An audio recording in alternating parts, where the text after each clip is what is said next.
ਹੁਣ ਤੱਕ ਯੂਪੀ ਬਿਹਾਰ ਵਿੱਚ ਬਹੁਤ ਵਾਰ ਦੇਖਿਆ ਸੀ ਕਿ ਕਿਵੇਂ ਇੱਕ ਧਰਮ ਦੇ ਲੋਕ ਦੂਜੇ ਧਰਮ ਦੇ ਬੰਦੇ ਨੂੰ ਇਸ ਕਰਕੇ ਕੁੱਟ ਕੇ ਮਾਰ ਦਿੰਦੇ ਨੇ ਕਿਉਂਕਿ ਉਹਨੇ ਉਸਦੇ ਧਰਮ ਦਾ ਨਾਰਾ ਨਹੀਂ ਸੀ ਲਗਾਇਆ। ਤੇ ਇਹੀ ਕੁਝ ਹੋਣ ਦੀ ਸ਼ੁਰੂਆਤ ਹੁਣ ਪੰਜਾਬ 'ਚ ਵੀ ਹੋ ਗਈ। ਬਹੁਤ ਵੱਡੀ ਸਾਜ਼ਿਸ਼ ਦੇ ਤਹਿਤ ਲੋਕਾਂ ਦੇ ਵਿੱਚ ਨਫ਼ਰਤ ਫੈਲਾਈ ਜਾ ਰਹੀ ਆ। ਕਿਵੇਂ ਇੱਕ ਧਰਮ ਦੇ ਲੋਕਾਂ ਦਾ ਬ੍ਰੇਨ ਵਾਸ਼ ਕਰਕੇ ਉਸ ਨੂੰ ਦੂਸਰੇ ਧਰਮ ਦੇ ਲੋਕਾਂ ਦਾ ਦੁਸ਼ਮਣ ਬਣਾਇਆ ਜਾ ਰਿਹਾ ਹੈ। ਜੇ ਤੁਸੀਂ ਚਾਰ ਦੋਸਤੋ ਦੋ ਅਲੱਗ-ਅਲੱਗ ਧਰਮਾਂ ਤੋਂ ਬਿਲੋਂਗ ਕਰਦੇ ਹੋ ਤੇ ਮਿਲਦੇ ਹੋ ਤਾਂ ਆਪਸ ਦੇ ਵਿੱਚ ਡਿਬੇਟ ਕਰਦੇ ਹੋ ਧਰਮਾਂ ਨੂੰ ਲੈ ਕੇ, ਤਾਂ ਇਹ ਵੀਡੀਓ ਨੂੰ ਐਂਡ ਤੱਕ ਜਰੂਰ ਦੇਖੋ ਕਿਉਂਕਿ ਤੁਸੀਂ ਵੀ ਨਾ ਚਾਹੁੰਦੇ ਹੋਏ ਸ਼ਾਮਿਲ ਹੋ ਚੁੱਕੇ ਹੋ ਆਰਐਸਐਸ ਦੀ ਉਸ ਸਾਜ਼ਿਸ਼ ਦੇ ਵਿੱਚ ਜਿੱਥੇ ਭਾਰਤ ਨੂੰ ਹਿੰਦੂ ਰਾਸ਼ਟਰ ਬਣਾਉਣ ਦੀ ਸਾਜ਼ਿਸ਼ ਰਚੀ ਜਾ ਰਹੀ ਹੈ। कार्यकर्ताओं ने एक मुस्लिम युवक को सिर्फ सरेआम इसलिए पीट दिया क्योंकि वो अपने एक हिंदू सहकर्मी के साथ कार में घूम रहा था। This is an ancient Hindu festival, but this year in Gujarat, it was celebrated by crowds waving swords outside a mosque, as those inside looked on apparently terrified. Kapurthala शहर में हिंदू संगठनों द्वारा निकाली गई तिरंगा यात्रा में उग्रवादी नारे लगाए गए। और इस वक्त की बड़ी खबर, अमरनाथ हमले के विरोध के नाम पर बजरंग दल के गुंडों ने हरियाणा के हिसार में गुंडागर्दी की। We are going to focus on the latest series of attacks on Muslims in India.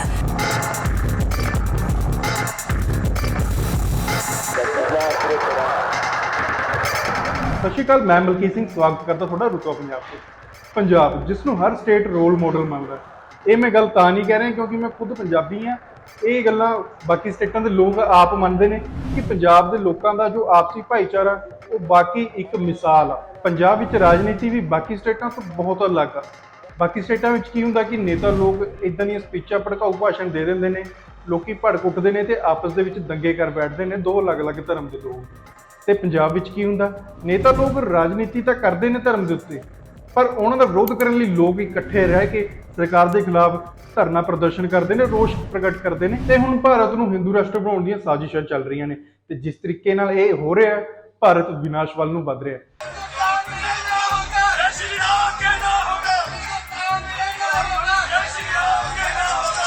ਕਿਉਂਕਿ ਸਾਡੇ ਦੇਸ਼ ਦੀ ਖਾਸੀਅਤ ਹੀ ਇਹੀ ਹੈ ਕਿ ਇੱਥੇ ਹਰ ਧਰਮਾਂ ਦੇ ਲੋਕ ਰਹਿੰਦੇ ਨੇ ਤੇ ਪੰਜਾਬ ਤਾਂ ਹੈ ਹੀ ਗੁਰੂਆਂ ਪੀਰਾਂ ਦੀ ਧਰਤੀ। ਪੰਜਾਬ ਦੇ ਵਿੱਚ ਦੇਖਿਆ ਹੋਊਗਾ ਕਿ ਕਿਵੇਂ ਇੱਕ ਸਿੱਖ ਮੰਦਿਰ ਵਿੱਚ ਵੀ ਮਿਲ ਜੂ ਤੇ ਇੱਕ ਮੁਸਲਮਾਨ ਗੁਰਦੁਆਰੇ ਨਮਾਜ਼ ਪੜ੍ਹਦਾ ਮਿਲ ਜੂ ਤੇ ਇੱਕ ਹਿੰਦੂ ਪੀਰਾਂ ਦੇ ਮੱਥਾ ਟੇਕਦਾ ਮਿਲ ਜਾਂਦਾ। ਹੁਣ ਜਦੋਂ ਪੰਜਾਬੀਆਂ ਨੂੰ ਦੇਸ਼ ਦੀ ਵੱਧ ਗਿਣਤੀ ਵਾਲੇ ਪੰਜਾਬ ਦੀਆਂ ਸੜਕਾਂ ਤੇ ਆ ਕੇ ਇਹ ਕਹਿੰਦੇ ਨੇ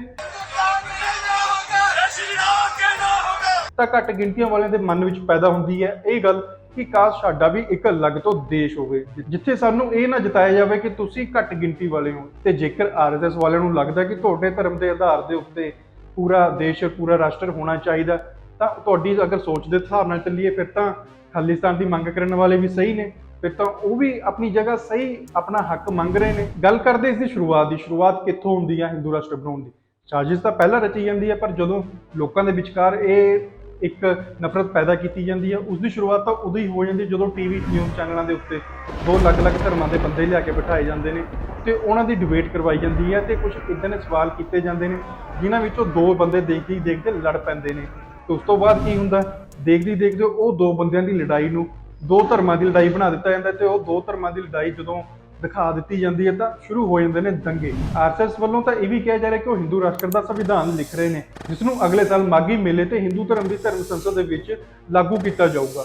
ਤੇ ਹਿੰਦੂ ਰਾਸ਼ਟਰ ਦੇ ਸੰਵਿਧਾਨ ਦੇ ਵਿੱਚ ਇਹ ਗੱਲ ਵੀ ਕਹੀ ਗਈ ਹੈ ਕਿ ਘੱਟ ਗਿਣਤੀਆਂ ਵਾਲੇ ਯਾਨੀ ਕਿ ਮਾਈਨੋਰਿਟੀ ਨੂੰ ਵੋਟ ਪਾਉਣ ਦਾ ਅਧਿਕਾਰ ਨਹੀਂ ਦਿੱਤਾ ਜਾਊਗਾ। ਮਤਲਬ ਇੱਥੇ ਇਹ ਹੋਊਗਾ ਕਿ ਜੋ ਹਿੰਦੂ ਹੋਊਗਾ ਉਹਨੂੰ ਇਹ ਹੱਕ ਹੋਊਗਾ, ਉਹੀ ਵੋਟ ਪਾ ਸਕਣਗੇ, ਉਹੀ ਤੈਅ ਕਰਨਗੇ ਬਾਕੀ ਮਾਈਨੋਰਿਟੀ ਘੱਟ ਗਿਣਤੀਆਂ ਵਾਲਿਆਂ ਦੀ ਜ਼ਿੰਦਗੀ ਕਿਵੇਂ ਚੱਲਣੀ ਹੈ। ਹੁਣ ਇੱਥੇ ਬੜਾ ਸਵਾਲ ਇਹ ਖੜਾ ਹੁੰਦਾ ਕਿ ਇਹ ਭਾਈਚਾਰੇ ਨੂੰ ਲੈ ਕੇ ਤਾਂ ਇਹ ਚੀਜ਼ ਕੀਤੀ ਨਹੀਂ ਜਾ ਰਹੀ। ਅਗਰ ਭਾਈਚਾਰਾ ਨਹੀਂ ਰਹੂਗਾ ਤਾਂ ਫਿਰ ਨੌਨ ਹਿੰਦੂ ਜਾਣਗੇ ਕਿੱਥੇ। ਗੱਲ ਸਾਫ਼ ਆ, ਜਾਂ ਤਾਂ ਉਹਨਾਂ ਨੂੰ ਇੱਕ ਲਾਲਚ ਦਿੱਤਾ ਜਾਊਗਾ ਕਿ ਤੁਸੀਂ ਤੁਹਾਨੂੰ ਵੋਟ ਪਾਉਣ ਦਾ ਅਧਿਕਾਰ ਮਿਲ ਜਾਊਗਾ, ਤੁਹਾਨੂੰ ਇਹ ਸਹੂਲਤਾਂ ਅਸੀਂ ਦੇ ਦੇਵਾਂਗੇ ਜੋ ਤੈਅ ਕੀਤੀਆਂ ਹੋਣਗੀਆਂ, ਜੋ ਸਪੈਸ਼ਲ ਆਫਰਸ ਹੋਣਗੇ ਹਿੰਦੂਆਂ ਵਾਸਤੇ ਉਹ ਚੀਜ਼ਾਂ ਘੱਟ ਗਿਣਤੀਆਂ ਵਾਲਿਆਂ ਨੂੰ ਦਿੱਤੀ ਜਾਣਗੇ ਜੇਕਰ ਉਹ ਧਰਮ ਦੇ ਵਿੱਚ ਤਬਦੀਲ ਹੋ ਜਾਣਗੇ ਉਹਨਾਂ ਦੇ ਧਰਮ ਦੇ ਵਿੱਚ। ਪਰ ਅਗਰ ਕੁਝ ਤਾਂ ਹੋ ਜਾਣਗੇ ਜੇ ਹੁੰਦੇ ਆ, ਅਗਰ ਨਹੀਂ ਹੁੰਦੇ ਹੋਏ ਤਾਂ ਦੰਗਿਆਂ ਦਾ ਰੂਪ ਦੇ ਕੇ ਉਹਨਾਂ ਨੂੰ ਖਤਮ ਕਰ ਦਿੱਤਾ ਜਾਊਗਾ ਜਿਵੇਂ ਕਿ ਇਹ ਹੁਣੇ ਨਾਰਿਆਂ ਦੇ ਵਿੱਚ ਆਪਣੇ ਕਹਿੰਦੇ ਪਏ ਨੇ। ਹਿੰਦੁਸਤਾਨ ਦੇ ਵਿੱਚ ਹਿੰਦੂ ਹੀ ਨਜ਼ਰ ਆਏਗਾ, ਬਾਕੀ ਧਰਮ ਕੋਈ ਨਜ਼ਰ ਨਹੀਂ ਆਏਗਾ। ਇਹ ਵਾਲਾ ਦੂਰੀ ਦਾ ਤੁਹਾਡੇ ਨਾਲ ਹਿੰਦੁਸਤਾਨ 'ਚ ਹਿੰਦੂ ਹੀ ਰਹਿਣਗੇ, ਇਹ ਨਾ ਮੁੱਲੇ ਨਜ਼ਰ ਆਣਗੇ ਤੇ ਨਾ ਖਾਲਿਸਤਾਨੀ ਨਜ਼ਰ ਆਣਗੇ। ਤੇ ਘੱਟ ਗਿਣਤੀ ਨੂੰ ਖਤਮ ਕਰਨ ਵਾਲਿਆਂ ਨੂੰ ਹੱਲਾਸ਼ੇਰੀ ਦਿੰਦੇ ਨੇ ਇਹ ਵੱਡੇ चेहरे। हमारा हिंदू समाज पहले कुछ नहीं बोलता था लेकिन अभी हिंदू समाज जागरूक हो रहा है। लोग कहते हैं हिंदू जाग रहे हैं, अच्छी बात है। धर्म के नाम से ये गल्लां करन वालियां नूं शायद ये गल दा किसी नूं ही शायद पता होवे ਕਿ ਭਗਵਾਨ ਰਾਮ ਤੇ ਭਗਵਾਨ ਸ਼੍ਰੀ ਕ੍ਰਿਸ਼ਨ ਜੀ ਦੇ ਟਾਈਮ ਦੇ ਉੱਤੇ ਹਿੰਦੂ ਸ਼ਬਦ ਹੁੰਦਾ ਹੀ ਨਹੀਂ ਸੀ। ਜਦੋਂ ਪਰਸ਼ੀਅਨ ਇਰਾਨੀ ਲੋਕ ਭਾਰਤ ਆਉਂਦੇ ਸੀ ਤਾਂ ਪਾਕਿਸਤਾਨ ਦੇ ਵਿੱਚ ਲੱਗਦੀ ਸਿੰਧੂ ਘਾਟੀ ਨੂੰ ਉਹ ਸਿੰਧੂ ਘਾਟੀ ਦੇ ਨਾਲ ਦੇ ਕਿਨਾਰੇ ਵਾਲੇ ਲੋਕ ਕਹਿਣਾ ਹੁੰਦਾ ਸੀ ਉਹਨਾਂ ਨੇ, ਪਰ ਉਹਨਾਂ ਦੀ ਟੁੱਟੀ ਫੁੱਟੀ ਜਾਂ ਤੁਸੀਂ ਕਹਿ ਸਕਦੇ ਗਲਤ ਪ੍ਰੋਨਾਂਸੀਏਸ਼ਨ ਕਰਕੇ ਉਹਨਾਂ ਨੂੰ ਸਿੰਧੂ ਕਹਿਣਾ ਸ਼ਬਦ ਨਹੀਂ ਸੀ ਬੋਲਣਾ ਹੈ, ਤਾਂ ਉਹਨਾਂ ਨੇ ਸਿੰਧੂ ਨੂੰ ਹਿੰਦੂ ਬੋਲਿਆ, ਕਹਿਣਾ ਸੀ ਸਿੰਧੂ ਲੋਕ, ਤਾਂ ਉਹਨਾਂ ਨੇ ਇੱਕ ਨਾਮ ਦਿੱਤਾ ਸਿੰਧੂ ਲੋਕ, ਮਤਲਬ ਕਿ ਸਿੰਧੂ ਘਾਟੀ ਦੇ ਪਰਲੀ ਸਾਈਡ ਰਹਿੰਦੇ ਨੇ ਸਿੰਧੂ ਲੋਕ। ਤੇ ਭਾਰਤ ਦੇ ਸੰਵਿਧਾਨ ਦੇ ਵਿੱਚ ਵੀ ਹਿੰਦੁਸਤਾਨ ਦਾ ਨਾਮ ਹੈ ਹੀ ਨਹੀਂ, ਕੋਈ ਇਦਾਂ ਦਾ ਨਾਮ ਨਹੀਂ ਕਿ ਇਸ ਨੂੰ ਹਿੰਦੁਸਤਾਨ ਹੋਵੇ। ਭਾਰਤ ਦੇ ਸੰਵਿਧਾਨ ਵਿੱਚ ਸਿਰਫ 2 ਨਾਮ ਦਿੱਤੇ ਗਏ ਨੇ, ਭਾਰਤ ਨੂੰ, ਇੱਕ ਭਾਰਤ, ਇੱਕ ਇੰਡੀਆ। ਤੇ ਇਸ ਪਿੱਛੇ ਦਾ ਕਾਰਨ ਵੀ ਸੰਵਿਧਾਨ ਦੇ ਵਿੱਚ ਲਿਖਿਆ ਹੋਇਆ ਹੈ ਕਿ ਭਾਰਤ ਜੋ ਹੈਗਾ ਉਹ ਵੱਖ-ਵੱਖ ਧਰਮਾਂ ਦਾ ਭਾਰਤ ਆ, ਦੇਸ਼ ਆ, ਤੇ ਇਹ ਜੋ ਸ਼ਬਦ ਆ ਹਿੰਦੁਸਤਾਨ ਇਹ ਸਿਰਫ ਇੱਕ ਕਮਿਊਨਿਟੀ ਨੂੰ ਬਿਲੋਂਗ ਕਰਦਾ, ਜਿਸ ਦੇ ਕਰਕੇ ਬਾਕੀ ਕਮਿਊਨਿਟੀਆਂ ਨੂੰ ਖਤਰਾ, ਇਸ ਕਰਕੇ ਇਹ ਰੀਜ਼ਨ ਦੇ ਕੇ ਸੰਵਿਧਾਨ ਦੇ ਵਿੱਚ ਹਿੰਦੁਸਤਾਨ ਸ਼ਬਦ ਹੈ ਹੀ ਨਹੀਂ। ਪਰ ਉਸ ਦੇ ਬਾਵਜੂਦ ਵੀ ਕਈ ਸਿੱਖ ਭਾਰਤ ਨੂੰ ਹਿੰਦੁਸਤਾਨ ਕਹਿ ਦਿੰਦੇ ਨੇ, ਬਲਕਿ ਸਿੱਖ ਨਹੀਂ ਕਹਿੰਦੇ ਹੋਰ ਲੋਕ ਵੀ ਕਹਿ ਦਿੰਦੇ ਨੇ, ਪਰ ਸਿੱਖ ਭਾਰਤ ਨੂੰ ਹਿੰਦੁਸਤਾਨ ਕਿਉਂ ਕਹਿੰਦੇ ਨੇ ਉਸ ਦੇ ਪਿੱਛੇ ਵੀ ਇੱਕ ਬਹੁਤ ਵੱਡਾ ਕਾਰਨ ਆ, ਕਿਉਂਕਿ ਸਿੱਖਾਂ ਦੇ ਪਹਿਲੇ ਗੁਰੂ ਨਾਨਕ ਦੇਵ ਜੀ ਨੇ ਇਹ ਗੱਲਾਂ ਬੋਲੀਆਂ ਸੀ, ਕਾਇਆ ਕੱਪੜ ਟੁਕ ਟੁਕ ਹੋਸੀ ਹਿੰਦੁਸਤਾਨ ਸਮਾਲਸੀ ਬੋਲਾ, ਤੇ ਨਾਲ ਹੀ ਦੂਜੀ ਗੱਲ ਬੋਲੀ ਸੀ, ਖਰਾ ਸਾਨ ਖਸਮਾਨੇ ਕੀਆ ਹਿੰਦੁਸਤਾਨ ਡਰਾਇਆ। ਗੁਰੂ ਨਾਨਕ ਦੇਵ ਜੀ ਵੱਲੋਂ ਕਹੇ ਇਹ ਸ਼ਬਦਾਂ ਕਰਕੇ ਸਿੱਖ ਲੋਕ ਭਾਰਤ ਨੂੰ ਹਿੰਦੁਸਤਾਨ ਕਹਿਣ ਦੇ ਵਿੱਚ ਇੰਨਾ ਝਿਜਕਦੇ ਨਹੀਂ, ਪਰ ਭਾਰਤ ਦੇ ਸੰਵਿਧਾਨ ਦੇ ਵਿੱਚ ਸਾਡੇ ਦੇਸ਼ ਲਈ ਹਿੰਦੁਸਤਾਨ ਸ਼ਬਦ ਵਰਤੇ ਹੀ ਨਹੀਂ ਗਿਆ। ਅਸਲ ਦੇ ਵਿੱਚ ਭਾਰਤ ਨੂੰ ਹਿੰਦੂ ਰਾਸ਼ਟਰ ਬਣਾਉਣਾ ਇਹ ਕੋਈ ਗੱਲ ਖਾਸ ਤੁਕਬੰਦੀ ਨਹੀਂ ਬਣਦੀ। ਅਗਰ ਤੁਸੀਂ ਹਿੰਦੂ ਰਾਸ਼ਟਰ ਬਣਾਉਣ ਦੀ ਗੱਲ ਕਰੋ ਕਿ ਹਾਂ ਅਫਗਾਨਿਸਤਾਨ ਤੱਕ ਹਿੰਦੂ ਰਹਿੰਦੇ ਸੀਗੇ, ਉੱਥੇ ਅੱਜ ਵੀ ਕਈ ਹਿੰਦੂ ਧਰਮ ਦੇ ਮੰਦਿਰ ਪੁਰਾਣੇ ਦੇਖਣ ਨੂੰ ਮਿਲ ਜਾਂਦੇ ਨੇ ਜੋ ਇਸ ਵੇਲੇ ਖੰਡਰ ਬਣੇ ਹੋਏ ਨੇ, ਕੁਝ ਕੁ ਤਾਂ ਅਫਗਾਨਾਂ ਵੱਲੋਂ ਤੋੜ ਦਿੱਤੇ ਗਏ ਸੀਗੇ ਪੁਰਾਣੇ ਸਮੇਂ ਦੇ ਵਿੱਚ ਹੀ, ਉੱਥੇ ਹਿੰਦੂਆਂ ਦੇ ਹੋਣ ਦੇ ਨਿਸ਼ਾਨ ਪਏ ਨੇ। ਤੇ ਅਫਗਾਨਿਸਤਾਨ ਹੀ ਨਹੀਂ, ਅਫਗਾਨਿਸਤਾਨ ਦੇ ਨਾਲ ਲੱਗਦੇ ਬਾਰਡਰ ਏਰੀਆ ਉਜ਼ਬੇਕਿਸਤਾਨ ਦੇ ਵਿੱਚ ਵੀ ਹਿੰਦੂ ਲੋਕ ਰਹਿੰਦੇ ਸੀਗੇ, ਉੱਥੇ ਵੀ ਕਈ ਇਦਾਂ ਦੇ ਮੰਦਿਰ ਪਾਏ ਜਾਂਦੇ ਸੀਗੇ ਜੋ ਕਿ 2 ਸਦੀ ਦੀਆਂ ਗੱਲਾਂ ਨੇ। ਗੱਲ ਇੱਥੇ ਹੀ ਨਹੀਂ ਮੁੱਕਦੀ, ਫਿਰ ਤੁਸੀਂ ਚਲੇ ਜਾਓ ਵੀਅਤਨਾਮ, ਮਿਆਂਮਾਰ ਤੇ ਮਲੇਸ਼ੀਆ ਵੱਲ, ਉੱਥੇ ਵੀ ਕਈ ਹਿੰਦੂ ਧਰਮ ਦੇ ਪੁਰਾਣੇ ਮੰਦਿਰ ਦੇਖਣ ਨੂੰ ਅੱਜ ਵੀ ਮਿਲ ਜਾਂਦੇ ਨੇ। ਪਰ ਉਸ ਵੇਲੇ ਕੀ ਹੋਇਆ ਸੀਗਾ ਕਿ ਉੱਥੇ ਦੇ ਬਾਅਦ ਵਿੱਚ ਕੁਝ ਲੋਕ ਮੁਸਲਮਾਨ ਬਣ ਗਏ ਇਹਨਾਂ ਕੰਟਰੀਆਂ ਦੇ ਤੇ ਕੁਝ ਬੁੱਧੀਜ਼ਮ ਦੇ ਵਿੱਚ ਚਲੇ ਗਏ। ਅਗਰ ਤੁਸੀਂ ਹਿੰਦੂ ਰਾਸ਼ਟਰ ਬਣਾਉਣਾ ਹੀ ਆ, ਭਾਰਤ ਤਾਂ ਤੁਹਾਡੇ ਕੋਲ ਆਲਰੇਡੀ ਹੈਗਾ, RSS ਤੁਸੀਂ ਇੱਕ ਵੱਡੇ ਤਬਕੇ ਦੀ ਚੀਜ਼ ਹੈ, ਕਮਿਊਨਿਟੀ ਹੋ, ਤੁਸੀਂ ਵੱਧ ਗਿਣਤੀ ਦੇ ਵਿੱਚ ਭਾਰਤ ਦੇ ਵਿੱਚ ਹੈਗੇ ਹੋ। ਅਗਰ ਤੁਸੀਂ ਹਿੰਦੂ ਰਾਸ਼ਟਰ ਬਣਾਉਣਾ ਤਾਂ ਕਿਉਂ ਨਹੀਂ ਇਹਨਾਂ ਦੇਸ਼ਾਂ ਦੇ ਵਿੱਚ ਬੁਲਡੋਜ਼ਰ ਲੈ ਕੇ ਜਾਂਦੇ ਤੇ ਇਹਨਾਂ ਨੂੰ ਸਮਝਾਉਂਦੇ ਕਿ ਭਾਈ ਇਹ ਤੁਸੀਂ ਜਿਹੜੇ ਹੈਗੇ ਹੋ ਹੁਣ ਮੁਸਲਿਮ ਬਣੇ ਹੋ, ਹੁਣ ਬੁੱਧੀਜ਼ਮ ਦੇ ਵਿੱਚ ਆਏ ਹੋ, ਤੁਸੀਂ ਪਹਿਲਾਂ ਹਿੰਦੂ ਹੁੰਦੇ ਸੀਗੇ, ਉਹਨਾਂ ਨੂੰ ਸਮਝਾਓ, ਬੁਲਡੋਜ਼ਰ ਲੈ ਕੇ ਉੱਥੇ ਜਾਓ। ਅਗਰ ਉਹ ਚੀਜ਼ ਤੁਹਾਡੀ ਮੰਨਦੇ ਨੇ, ਅਗਰ ਤੁਸੀਂ ਉੱਥੇ ਬੁਲਡੋਜ਼ਰ ਲੈ ਕੇ ਪਹੁੰਚਦੇ ਵੀ ਹੋ ਉਹਨਾਂ ਨੂੰ ਸਮਝਾਉਣ, ਤਾਂ ਸ਼ਾਇਦ ਬਾਕੀ ਦੇ ਵੀ ਤੁਹਾਨੂੰ ਸਪੋਰਟ ਕਰ ਦੇਣ ਕਿ ਹਾਂ ਭਾਰਤ ਦਾ ਏਰੀਆ ਹੋਰ ਵਧ ਜਾਊਗਾ। ਚੀਨ ਦੇ ਨਾਲ ਲੱਗਦੇ ਤੁਸੀਂ ਦੇਖੋਗੇ ਚੀਨ ਦੇ ਬਾਰਡਰਾਂ ਦੇ ਉੱਤੇ ਕਿਵੇਂ ਚੀਨ ਦੀ ਫੌਜ ਕਬਜ਼ਾ ਕਰੀ ਜਾਂਦੀ ਹੈ, ਚੀਨ ਦੀ ਸਰਕਾਰ ਥੋੜਾ ਕਰਕੇ ਅੱਗੇ ਆਈ ਜਾਂਦੀ ਹੈ। ਅਗਰ ਤੁਸੀਂ ਉੱਥੇ ਜਾ ਕੇ ਉਹਨਾਂ ਨੂੰ ਕਹੋ ਕਿ ਇਹ ਸਾਡੇ ਹਿੰਦੂ ਰਾਸ਼ਟਰ ਦਾ ਹਿੱਸਾ, ਤੁਸੀਂ ਇੱਥੇ ਆ ਨਹੀਂ ਸਕਦੇ, ਤੁਸੀਂ ਇੱਥੇ ਕਿਵੇਂ ਆ ਗਏ, ਉੱਥੇ ਜਾ ਕੇ ਤੁਸੀਂ ਆਪਣੇ ਬੁਲਡੋਜ਼ਰ ਲੈ ਕੇ ਖੜੇ ਹੋਵੋ, ਤਾਂ ਪੂਰਾ ਦੇਸ਼ ਤੁਹਾਡੀ ਸਪੋਰਟ ਦੇ ਵਿੱਚ ਆ ਉਤਰੇ, ਤੁਹਾਨੂੰ ਸਲੂਟ ਕਰੇ ਕਿ ਹਾਂ ਯਾਰ ਇਹ ਬੰਦੇ ਨੇ ਜੋ ਕਮਾਲ ਦਾ ਕੰਮ ਕਰ ਰਹੇ ਨੇ। ਪਰ ਤੁਸੀਂ ਆਪਣੇ ਹੀ ਦੇਸ਼ ਦੇ ਲੋਕਾਂ ਨੂੰ ਦਬਾਉਣ ਲਈ ਲੱਗੇ ਹੋਏ ਨੇ ਜੋ ਘੱਟ ਗਿਣਤੀ ਦੇ ਵਿੱਚ ਨੇ, ਉਹਨਾਂ ਨੂੰ ਕਹਿੰਦੇ ਹੋ ਕਿ ਅਗਰ ਤੁਸੀਂ ਸਾਡੇ ਧਰਮ ਦਾ ਨਾਅਰਾ ਨਾ ਲਗਾਇਆ ਤਾਂ ਤੁਸੀਂ ਇਸ ਦੇਸ਼ ਦੇ ਵਿੱਚ ਰਹਿਣ ਦੇ ਲਾਇਕ ਨਹੀਂ ਹੈਗੇ।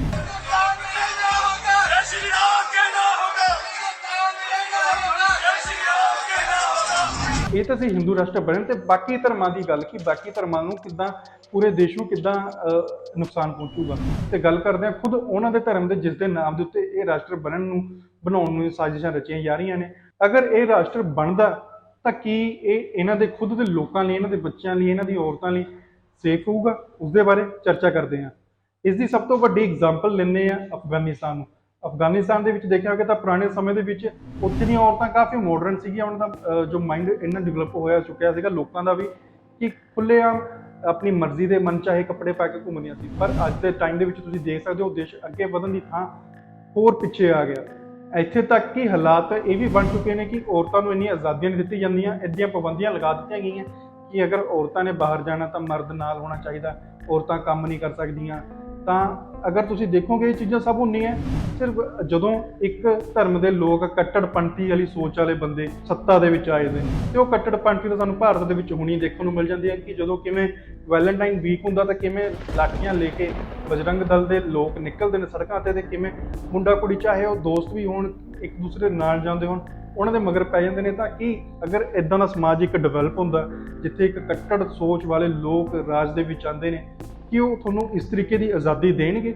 ਹਾਲਾਤ ਤਾਂ ਅਫਗਾਨਿਸਤਾਨ ਦੇ ਵਿੱਚ ਹੁਣ ਤਾਂ ਇਹ ਵੀ ਹੋ ਚੁੱਕੇ ਨੇ ਕਿ ਲੋਕਾਂ ਨੂੰ ਆਪਣਾ ਘਰ ਚਲਾਉਣ ਲਈ, ਆਪਣੀ ਰੋਟੀ ਪਾਣੀ ਖਾਣ ਲਈ, ਆਪਣੀਆਂ ਘਰ ਦੀਆਂ ਛੋਟੀਆਂ ਕੁੜੀਆਂ ਵੇਚਣੀਆਂ ਪੈ ਰਹੀਆਂ ਨੇ। ਇਹ ਇੱਕ ਬਹੁਤ ਮੰਦਭਾਗੀ ਨਿਊਜ਼ ਆ ਕਿਸੇ ਵੀ ਦੇਸ਼ ਲਈ ਕਿ ਉਸ ਦੇ ਵਿੱਚ ਇਦਾਂ ਦੀਆਂ ਚੀਜ਼ਾਂ ਹੋ रही ने।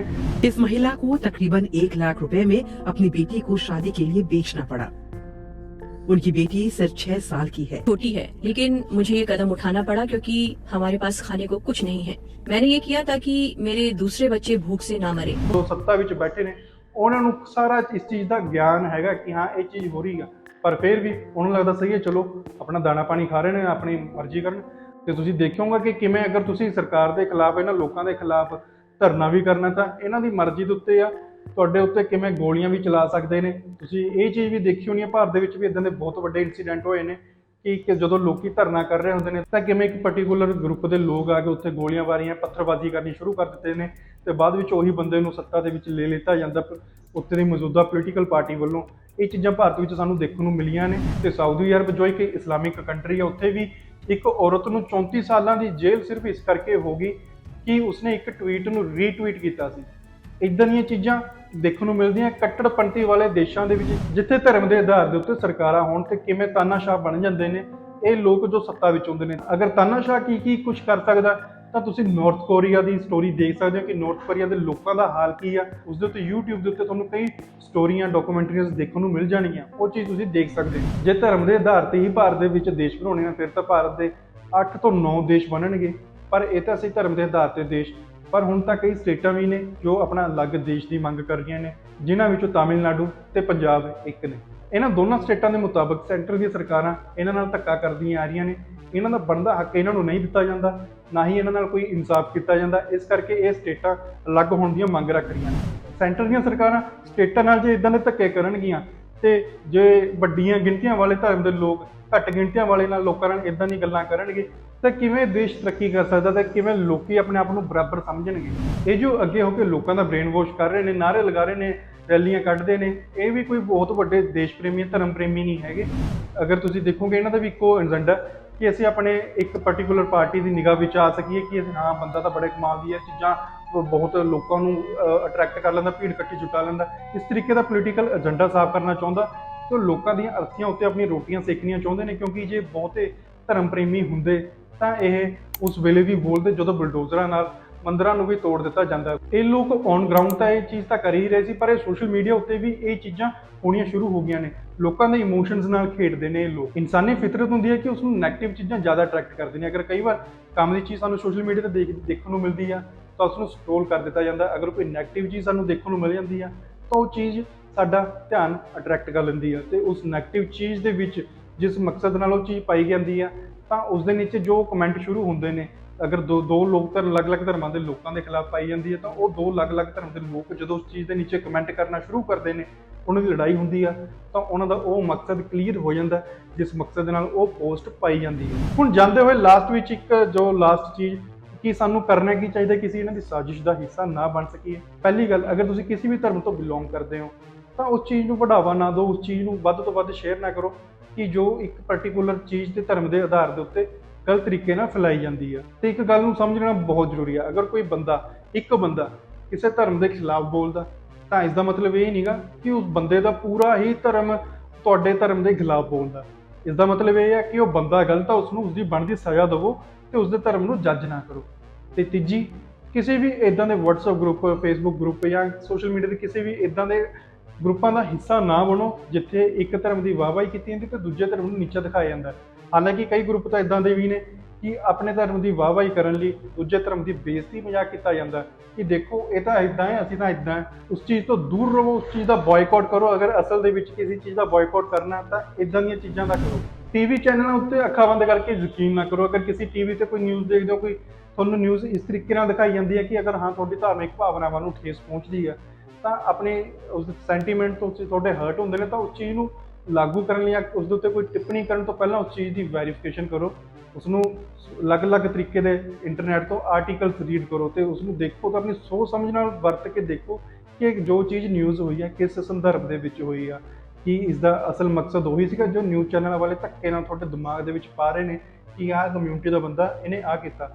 ਉੱਥੋਂ ਤੁਹਾਨੂੰ ਅਗਰ ਤੁਸੀਂ 4-5 ਜਗ੍ਹਾ ਤੋਂ ਇੱਕ ਚੀਜ਼ ਨੂੰ ਜਿੱਥੋਂ ਤੁਹਾਡੇ ਸੈਂਟੀਮੈਂਟ ਹਰਟ ਹੁੰਦੇ ਨੇ ਉਸ ਚੀਜ਼ ਨੂੰ 4-5 ਇੱਕ ਜੈਨੂਨ ਪਲੇਟਫਾਰਮ ਦੇ ਉੱਤੇ ਰੀਡ ਕਰਦੇ ਹੋ ਤਾਂ ਤੁਹਾਡੇ ਮਾਈਂਡ ਦੇ ਵਿੱਚ ਇਹ ਗੱਲ ਕਲੀਅਰ ਹੋ ਜਾਂਦੀ ਹੈ ਕਿ ਇਹ ਬੰਦਾ ਹੀ ਗਲਤ ਸੀਗਾ, ਇਸ ਦਾ ਪੂਰਾ ਧਰਮ ਗਲਤ ਨਹੀਂਗਾ, ਤਾਂ ਤੁਹਾਡੀ ਸੋਚ ਡਿਵੈਲਪ ਹੁੰਦੀ ਆ। ਇਹ ਜੋ ਟੀਵੀ ਨਿਊਜ਼ ਚੈਨਲ ਨੇ ਇਹਨਾਂ ਤੋਂ ਹੀ ਸ਼ੁਰੂਆਤ ਹੁੰਦੀ ਹੈ ਲੋਕਾਂ ਦੇ ਮਨਾਂ ਦੇ ਵਿੱਚ ਜ਼ਹਿਰ ਘੋਲਣ ਦੀ। ਤੇ ਹਾਂ, ਲਾਸਟ ਵਿੱਚ ਜਾਂਦੇ ਹੋਏ ਇੱਕ ਗੱਲ ਹੋਰ, ਕਦੇ ਵੀ ਆਪਣੇ ਦੋਸਤਾਂ ਨਾਲ ਉਹ ਚੀਜ਼ਾਂ ਉਹਨਾਂ ਨੂੰ ਸ਼ੇਅਰ ਨਾ ਕਰੋ ਜਾਂ ਸ਼ੇਅਰ ਕਰਕੇ ਉਸ ਦਾ ਮਜ਼ਾਕ ਨਾ ਬਣਾਓ ਕਿ ਦੇਖ ਯਾਰ ਤੇਰੇ ਧਰਮ ਦੇ ਬੰਦੇ ਨੇ ਆ ਕੇ ਚੀਜ਼ ਕਰਤੀ। ਤਾਂ ਇਸ ਦੇ ਵਿੱਚ ਕੀ ਹੋ ਜਾਂਦਾ ਕਿ ਉਸ ਦੇ ਬੰਦੇ ਦੀ ਬੇਇੱਜ਼ਤੀ ਹੋ ਜਾਂਦੀ ਆ। ਅਗਰ ਤੁਸੀਂ ਉਸ ਬੰਦੇ ਦੀ ਅਗਰ ਕੋਈ ਚੀਜ਼ ਸ਼ੇਅਰ ਕਰਕੇ ਉਸ ਦੇ ਉੱਤੇ ਹੱਸਦੇ ਹੋ ਤਾਂ ਬੰਦਾ ਅਗਲੀ ਵਾਰ ਇਹ ਚੀਜ਼ ਦੇਖਣ ਦੇ ਵਿੱਚ ਲੱਗ ਜਾਂਦਾ ਕਿ ਹਾਂ, ਮੈਨੂੰ ਇਸ ਬੰਦੇ ਦੀ ਕੋਈ ਧਰਮ ਦੀ ਕੋਈ ਇਦਾਂ ਦੀ ਚੀਜ਼ ਮਿਲੇ ਜਿਹਨੂੰ ਸ਼ੇਅਰ ਕਰਕੇ ਮੈਂ ਵੀ ਹੱਸਾਂ, ਇਸ ਦਾ ਮਜ਼ਾਕ ਉਡਾਵਾਂ। ਤਾਂ ਦੇਖਦੇ ਹੀ ਦੇਖਦੇ ਇੱਕ ਦੂਜੇ ਦੇ ਮਨਾਂ ਦੇ ਵਿੱਚ ਖਟਾਸ ਪੈਣੀ ਸ਼ੁਰੂ ਹੋ ਜਾਂਦੀ ਆ ਤੇ ਉਹ ਇੱਕ ਦੂਸਰੇ ਨੂੰ ਰਿਪਲਾਈ ਦੇਣ ਦੇ ਚੱਕਰ ਦੇ ਵਿੱਚ ਉਸ ਦੇ ਪੂਰੇ ਧਰਮ ਨੂੰ ਜੱਜ ਕਰਨ ਲੱਗ ਜਾਂਦੇ ਨੇ। ਇੱਥੋਂ ਸ਼ੁਰੂਆਤ ਹੁੰਦੀ ਹੈ ਅਸਲ ਨਫ਼ਰਤ ਦੀ, ਜੋ ਇੱਕ ਵੱਡੀ ਸਾਜ਼ਿਸ਼ ਦੇ ਤਹਿਤ ਸਾਡੇ ਮਨਾਂ ਵਿੱਚ ਫੈਲਾਈ ਜਾਂਦੀ ਹੈ। ਬਾਕੀ ਅਗਰ ਤੁਸੀਂ ਕਿਸੇ ਵੀ ਕਮਿਊਨਿਟੀ ਤੋਂ ਬਿਲੋਂਗ ਕਰਦੇ ਹੋ ਤਾਂ ਇਕੱਠੇ ਰਹਿਣ ਦੀ ਗੱਲ ਕਰੋ, ਉਸ ਚੀਜ਼ ਨੂੰ ਸਪੋਰਟ ਕਰੋ ਜੋ ਦੇਸ਼ ਦੀ ਏਕਤਾ ਨੂੰ ਬਣਾਏ ਰੱਖਣ ਦੀ ਗੱਲ ਕਰਦਾ। ਅਗਰ ਕੋਈ ਬੰਦਾ ਇਹ ਕਹਿੰਦਾ ਕਿ ਤਾਂ ਇਸ ਚੀਜ਼ ਦੇ ਉੱਤੇ ਨਹੀਂ ਜਾਣਾ ਚਾਹੀਦਾ, ਪਰ ਇਸ ਚੀਜ਼ ਦਾ ਵਿਰੋਧ ਵੀ ਹੈਲਦੀ ਵੇ ਦੇ ਵਿੱਚ ਕਰੋ ਜਿਸ ਦੇ ਨਾਲ ਕਿਸੇ ਦੀ ਧਾਰਮਿਕ ਭਾਵਨਾਵਾਂ ਨੂੰ ਹਰਟ ਨਾ ਹੋਵੇ। ਤੋਂ ਇਹ ਸੀ ਸਾਡੀ ਅੱਜ ਦੀ ਵੀਡੀਓ। ਹੋਰ ਵੀ ਤੁਹਾਨੂੰ ਇੱਦਾਂ ਦੀ ਵੀਡੀਓ ਦਿੰਦੇ ਰਹਾਂਗੇ। ਜੁੜੇ ਰਹੋ ਰੁਤਬਾ ਪੰਜਾਬ।